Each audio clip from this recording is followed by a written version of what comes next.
You're gonna tell the feds everything I want them to know, and you're gonna get everything from them that I wanna know. You're more like Claudia than I thought. At this pace, you'll both be in the morgue soon. Away. Call your boss. If I do this, I'm a dead man. You 100% dead if you don't.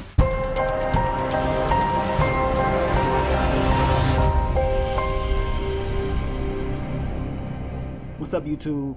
It's your boy Mark Dark, and I'm back with another video. If you're new, if you love power, go ahead and hit that subscribe button, like the video, and leave your theories, comments, everything down below.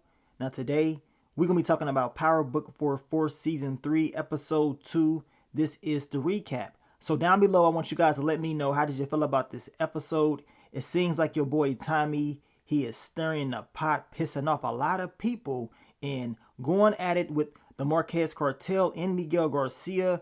It's about to have some very deadly consequences, and we saw some of those deadly consequences in this last episode. So at the end of the day, this is only episode 2, so just imagine how things are going to go by episode 5. It ain't looking good, man, because everybody's getting sick and tired of, Tommy and what he is doing, and it's just a matter of time before Diamond ends up flipping on him along with other members of the coalition. So it's going to be real interesting, and at the same time, Tommy, he going to flip when he finds out that Diamond wants D-Mac up out of here, and he's plotting and planning behind his back. So y'all know everything is going to blow up real soon. Now, you guys, if you're a fan of the Family Business, go ahead and check out the Family Business Season 6, Episode 5 review that I did earlier on in the day. Crazy episode. And of course, if you're a fan of Reasonable Doubt, go ahead and check out that Reasonable Doubt Season 3, Episode 10, the season finale review. Your boy, Joseph Secor, he's in that show, and he did a very good job this season, and I cannot wait to see what he's going to be on next season.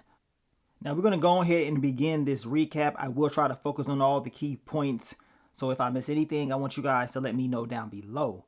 So what did we see in episode 2 titled A Seat at the Table? Now, the episode starts out with Crown Snitch being tortured by Tommy and Diamond, and Tommy wants Vic to do exactly what he wants him to do, and if he doesn't, that means Beth is up out of here. He tells Vic he wants him to go and make a visit to Claudia and let her know basically he's about to be running her pipeline, and that's exactly what Vic is going to do. Now, Diamond is questioning Tommy, asking him, do he believe this game plan is going to work? And he also is talking about maybe they should tell El Che about the whole thing with the Marquez cartel, about that hit. But Tommy's like, no, he does not need to know about our issues. And he heard from Mireya that El Che is out of town. He is in Mexico. So Tommy wants to get payback on the Marquez cartel, and he wants to get payback on your boy Miguel Garcia by messing up his warehouse. That way, the Albanians will come to him. Now, we know Vic, he went to go see Claudia because Tommy told him to, and he told her that basically Tommy is taking over your whole pipeline and you need to do it. He know you teamed up with the Marquez cartel for that hit, and it did not go as planned. Tommy survived, so now Claudia will agree to go ahead and, of course, allow Tommy to run that pipeline, but of course she needs to have a conversation with Elise. But we know Claudia will use this opportunity to make a deal with Stacey Marks later on in the episode. That way she can see if she can somehow, some way catch your boy Tommy Egan slipping. Now, Tommy and Diamond, they're on a GTA type of a mission. They go to Miguel Garcia's warehouse and destroy it, burn it up. Know what I'm saying? His product is all messed up. So now we already know that Peter and the Albanians, they're going to come to him, or at least that is the game plan, which ends up working later on in the episode. Now we get to Tommy and dumbass D-Mac. Marshall has returned as well. Tommy knows that D-Mac is staying at Marshall's spot, and he checks him, and he's telling him, like, look, you need to stay low-key. You don't need to be joining CBI, but we know D-Mac does not want to listen. But then D-Mac says, you know what? I am done with CBI. I am tired of y'all continuing to, try to play me. And I guess Tommy believes him. Now, he is just saying this in order to get Tommy off his back, but he tells Marshall he has another game plan. He wants to hit a major lick and see if that's going to help as far as getting back into CBI. He believes doing this will help out. But we know Jannard did not give a damn about anything that D-Mac did in this episode. I guess except get that fentanyl. Now, we know Stacey Marks end up getting served by your boy Bobby. He wants to get a divorce. I mean, she is pissed off because she does not want to mess this whole mirror run up. She wants to make sure she has, the perfect image. But of course, that's not going to happen at all. So she's preparing to have a conversation with Bobby later on in the episode. they also get confirmation that Murky Bitch got dropped off because of fentanyl. Damn, we still smoking on that Murky Bitch pack. Now, we get to your girl Shanti and Jannard, and she wants to continue the whole game plan with Tommy and Diamond. She also wants to make sure they can be in the same room as El Che, because when Diamond and Tommy get dropped off, El Che can pick them to run the operation, right? And she's like, look, go ahead and spend some time with Diamond. That way we can get close. So once again, she is making Jannard do exactly what she wants him to do. I mean, the dude is a straight up flunky. It's a damn shame, man. Now we get to Tommy and Mireya. They're out eating pizza in broad daylight. I just don't get it. I mean, you got a war going on with the Marquez cartel, and you think it's cool to be out on these streets in broad daylight with your love interest? Hell nah. Now, of course, the Marquez cartel pulls up and they get the spraying. They end up hitting Bones. Luckily, your girl Mireya did not get hit. And then we know later on in the episode, Mireya ended up stitching up Bones. And we know Tommy was very upset. He's pissed off. And Mireya is wondering if it was her brother that sent those shooters. Tommy's like, nope, it was the Marquez cartel, because they noticed the tattoo on the guy. So they already know what time it is. Now Jannard walks in. Tommy's like, look, you got one job, and that is to find the shooter. Know what I'm saying? And you can tell that Jannard was kind of upset because Tommy kind of got smart with him, and Diamond told him, just go ahead and go out there and do it. So all this once again is continuing to, build up, and eventually somebody gonna snap. Now we get to Claudia and Stacy Marks, and now Claudia wants to help out Stacy, talking about, I will help you out with Tommy, but I'm not flipping on the Marquez cartel because they will take me out.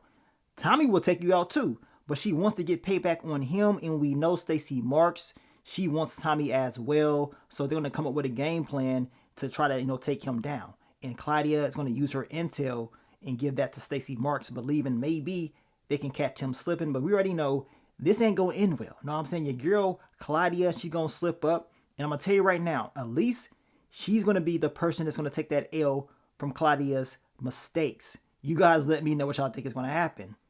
Now we get to Stacy Marks and Donna from the Democratic Party. And once again, she's preparing Stacy to run for mayor, making sure her image is clean, that there are not gonna be any issues with anything, or even Bobby. But we know Bobby wants that divorce, but Stacy, she does not tell her about that because she believes she can fix it somehow, some way. Now it appears that your girl Ray, Vic's new love interest, is working with Donna in the Democratic Party as well, and we know Vic, he's going to meet up with her later on in the episode. Now Vic also tells Stacy Marks about the whole hit from the Marquez cartel on Tommy that failed the night before, and that Tommy most likely is going to try to, get payback on him. So she's going to make a call to make sure that Ortega is put in solitary, which is all a part of Tommy's game plan. Now, we get to Diamond and Jannard, and your boy Diamond was having flashbacks of last season when he went crazy on his PO. I think we're going to see that Diamond once again this season, eventually. Now, Jannard is telling, Diamond, like, look, he is tired of being punked around by Tommy. He ain't liking how Tommy is moving. You know what I'm saying? Burning up Miguel's warehouse and all this stuff. I mean, it's a lot going on, and he ain't feeling it. He feels like Diamond is doing everything that Tommy tells him to do, and that's not cool with him. So once again, we know Jannard is putting things in his head to make it seem like Tommy is the bad one. That way, eventually, we know Diamond will flip on him down the line. And Diamond does ask about D-Mac because he wants him off the board, but we know Jannard did not finish the job because he's going along with the game plan of what Shanti told him, talking about his boy showed up so he couldn't do it. And Diamond is like, look, we're going to do this, but we got to make sure it does not get back to Tommy. So it's going to get crazy, y'all, because King Kilo is going to want a body, and he wants that body real soon. And I do agree with Jannard, because if D-Mac gets dropped off, Tommy is going to burn the city down. All hell is going to break loose. They're going to see a different side of Tommy that I don't think they're ready for, and Jannard clearly understands that. Now we get to Miguel Garcia. He confronts Tommy. He is very upset about what happened to his warehouse, and y'all know Tommy thinks this is all just funny to him, right? But Miguel, he ain't laughing. And Miguel is plotting and planning a way to get Tommy off the board, but he's going to make it seem like he was not the one that did this to him. Now we get to dumbass D-Mac and Marshall, and this was a part of the game plan to rob this game, and he's using Marshall as leverage to do this. And he believes by doing this, it's going to impress CBI. Well, as I told you, and we all know, Jannard ain't really caring about anything that D-Mac is doing right now because he doesn't see him getting back into the organization. Now we get to Claudia and Elise, and Claudia has to convince her to work with Shanti and Tommy and, allow them to run her pipeline in those clubs. And she's like, look, if you don't do this, they're going to kill me and all this stuff. I need you. I love you. I need your help. And of course, Elise is going to do it because she loves Claudia. But we all know Claudia is using her. Elise ain't nothing but a pawn to Claudia, in my opinion. And eventually, she going to get dropped off. I don't think she built for this. And she proved that to us later on in the episode when Shanti had to let her know she don't know what the hell she doing. Now we get back to dumbass D-Mac. He's believing this robbery was great and that maybe Diamond will let him back into CBI. He's going to be all good. Of course, Jannard tells him, no, you are the last thing on his mind right now. But we know Jannard does take that fentanyl. Y'all know you want to have a good old time with that, but that's not going to end well in my opinion. Now, after what happened to Miguel Garcia's warehouse, the game plan from Tommy and Diamond worked. Peter and the Albanians, they came back to them trying to make a deal. Tommy said, yesterday's price ain't today's price. And we know Peter told him, well, okay, we can make a deal, but will Miguel be a problem? And Tommy said, yeah, he's going to be a problem, but we going to handle that. So we're going to see what's going to happen with all this. But I'm going to tell you right now, all this is doing is pissing off Miguel. And you already know he's going to be plotting and planning on the way to get Tommy up out of here. Now we get to Crown Snitch and Aunt Beth, and he is telling her, like, look, he got some issues going on with Tommy and all this stuff. Two devils. He has to deal with law enforcement. He has to deal with Tommy. He don't know what to do. She tells him, like, look, Flynn's always find a way. So which one of these devils is easier for you to take out? Which one is easier to have leverage over, right? So now your boy Vic will be plotting and planning. But I'm going to tell you right now, while Beth is up here giving him advice, she better go ahead and get her will and all that ready. You know what I'm saying? Because she's about to join Walter and Paulie in the damn dirt. We already know what time it is. Tommy ain't gonna play around with this girl. Now, we get to Shanti and Elise, and y'all already know Shanti was trying to tell Elise, like, look, I can come, I can help you out as far as the operations. Of course, Elise is like, nah, I'm good. I can do it by myself. She does not really like Shanti at all, but Shanti understands that Elise, she is wet behind the ears. You know what I'm saying? Breath smelling like Similac. She don't know what the hell she doing for real. And we know this because when she goes to the club, one of the girls ends up trying to take money off the top, and we know Shanti had to put those hands on her. And Elise was looking real stupid like, man, she really tried to get me. Yeah, because she know you slow in the head for real. She knows you're going to believe anything that she tells you because you's a rookie, making all these mistakes, thinking you're big and bad, but we know that's not the case. You don't know what the hell you doing with your dumb ass. Now, speaking of dumbass, we get to your boy D-Mac. He's, of course, flashy on his bike. He pulls up on your girl Genesis. You know what I'm saying? Talking about you want to take a ride, trying to apologize for not hitting her up and all this stuff. I mean, in broad daylight. Like, really? So you want to go out here and put this girl's life at risk? He just don't get it. And I've been seeing some of you guys talk about the trailer. Maybe that's your boy D-Mac that's on that bike with the strap. Maybe so. At the end of the day, what D-Mac is doing right now is completely dumb. And it's just a matter of time before he really pays for his mistakes. Now we get to Jannard, and that boy was tweaking out, having flashbacks. I'm not trying to see Junkie Jannard return, but the way he was looking let me know what time it is. Hopefully he is able to beat that addiction. But as of right now, man, I just don't know. Now he does end up seeing the Mateo guy that shot at Tommy and Mireya, and he lets them know where he is at. And Tommy and Diamond, they end up confronting this guy, and they put your boy Ortega on the phone. And he was shocked because he thought he was going to be having a conversation with Mateo, but that was not the case. Tommy told him, like, look, he about to get dropped off and you next. Now, of course, Ortega was pissed, talking about you going to pay, I'm going to slit your throat and all this stuff. Tommy don't give a damn. He is out here trying to set an example, letting his enemies know that he is not playing around. But all this is doing is causing too many issues, and I'm pretty sure El Che will be very upset to learn about all the stuff that's going on while he's out of town. Now, Shanti is having a conversation with Jannard about D-Mac and the whole thing with Diamond. And, of course, Jannard tells her that El Che is going to be meeting up with Diamond next week in a meeting. So they're going to plan to try to see if they can get into that. She is also questioning if he's going to be able to take down his brother Diamond. So once again, they're building up that storyline that we've been talking about. Your boy Jannard is going to have to choose. He talking about he good or whatever. And we know she was saying like, look, you ain't back on that shit again, because he was talking about fentanyl and how, you know what I'm saying, D-Mac robbed the Asians and that's a way for them to get this money. She was not really feeling that idea at all. She's, you know, kind of concerned about Jannard because she believes that maybe he's going to go back to using, which is the last thing that he needs to do right now. So we're going to see what time it is. Down below, I want you guys to let me know, do y'all think we're going to get the return of Junkie Jannard? Now we get to Stacey Marks and Bobby, and now she is trying to fix the marriage, talking about we can make this work. We don't need to give up or whatever. But Bobby peeps game. He's like, man, so are you doing this because you're trying to make sure you got the right image because you're running for mayor? Because if so, I don't know about that, right? Now she cannot keep a straight face, so he understands what time it is.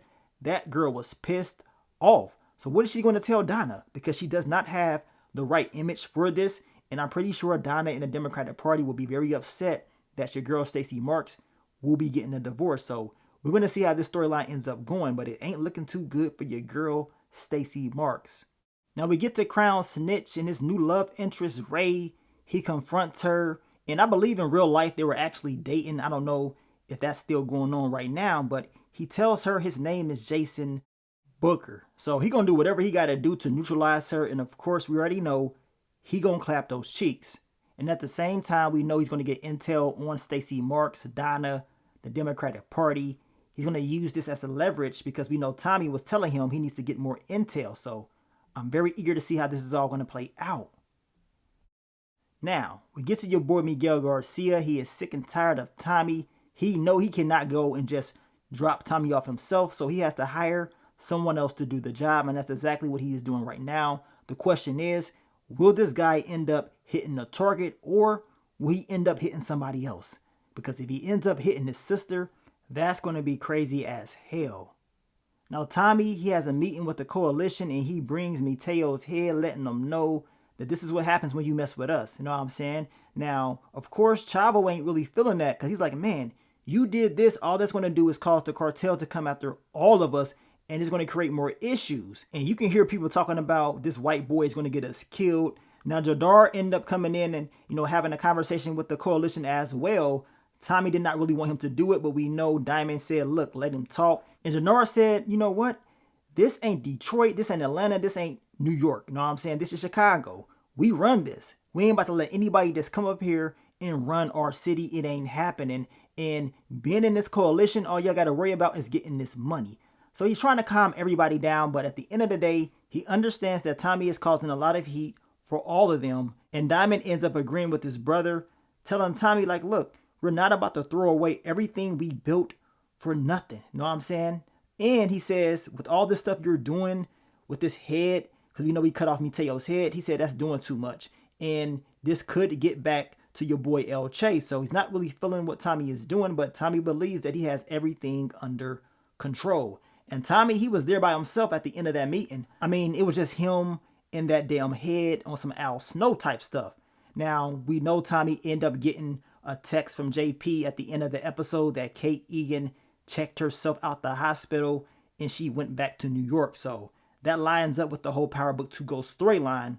And after that, we also know that while your boy Chavo was outside kicking it with his boys, somebody rolled up on him and they got the spraying. Next thing we know, Chavo gets hit and he is dropped off. So I guess we are smoking on that Chavo pack, and I'm pretty sure his peoples are going to be very upset. It's sad because we know Chavo did warn Tommy that the Marquez cartel is going to come at everybody, and we saw the tattoo on his neck, so we already know what time it is. Your boy Chavo was right. So now how will Tommy deal with all this, you know, blowback that's about to come his way? Episode 3 is about to get real crazy, and by episode 5, I believe it's going to be a bloodbath, you know what I'm saying? And what's going to happen when Tommy finds out that Diamond and Jannard are plotting and planning behind his back to get rid of D-Mac? As I told you, and we all know, all hell is going to break loose. And when El Che finds out about all this mess that's going on, y'all know he's going to be very upset about that. So Tommy has a lot on his plate. But down below, I want you guys to let me know, what do y'all think about episode 2? It was a fire episode. Episode 3 gonna be crazy as hell. You already know I'm gonna be dropping that what to expect video over the weekend, so stay tuned for that. I want to thank you guys once again for all the love, all the support, and I will catch y'all on the next one. But let me get up on out of here, man. It's your boy Mark Dark. I'm out. Peace.